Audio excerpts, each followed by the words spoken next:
If ideas for a big creative project have long been swirling in your head, but you've never quite had the funds to make it happen, there's a website that can help you. It's called Kickstarter, and it was founded right here in New York.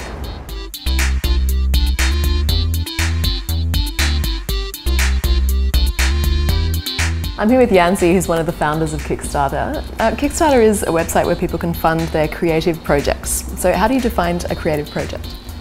We define it really broadly. It's film, it's music, it's food, it's journalism, it's art. Really, it's whatever comes from the imagination. We all come personally from, the quote-unquote, creative field. So from, I'd worked in music. Yancey had come from a journalism and music background. I had also worked in fine art. So that was where we personally, we knew those worlds a little bit. One of the features of Kickstarter that's quite distinctive is this all or nothing thing. The fact that even if you fall $1 short of your goal, you don't get any money. Why did you choose to make it like that?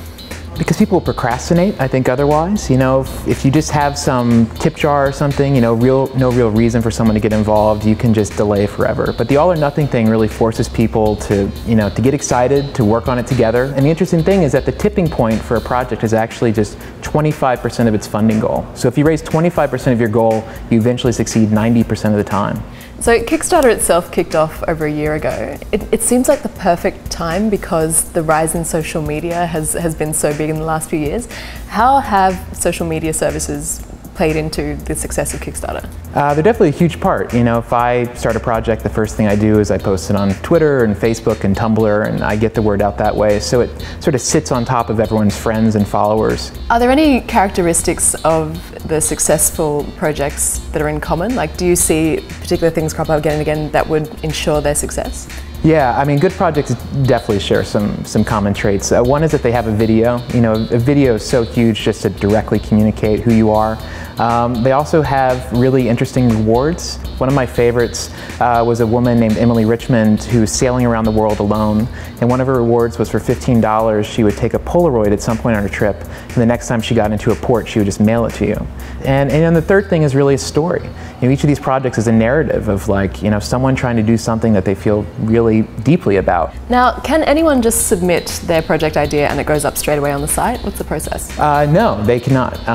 We don't allow charity projects or cause projects or sort of too businessy things. It really has to be in the creative world. At the beginning we wondered, would we also let people do charity things? Would we do these other things? And I think very quickly those things kind of fell by the wayside, and we were like, we're really just going to focus on the arts, creative projects. This is a place for creative people. It's not a place for people for charity. So what would your advice be to someone who wants to start a successful creative project on Kickstarter? I would definitely say go to the site, look at successful projects, see what they do.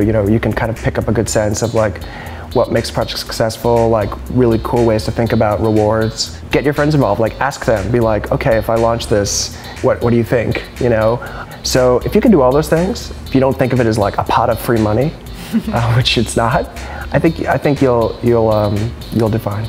Be passionate about your project and tell us about it and be excited. Well, thank you so much for talking to us today. Yeah, thank you very much. To fund the project on Kickstarter or to start one yourself, go to kickstarter.com. I'm Morton, and you've been watching Rocket Boom NYC.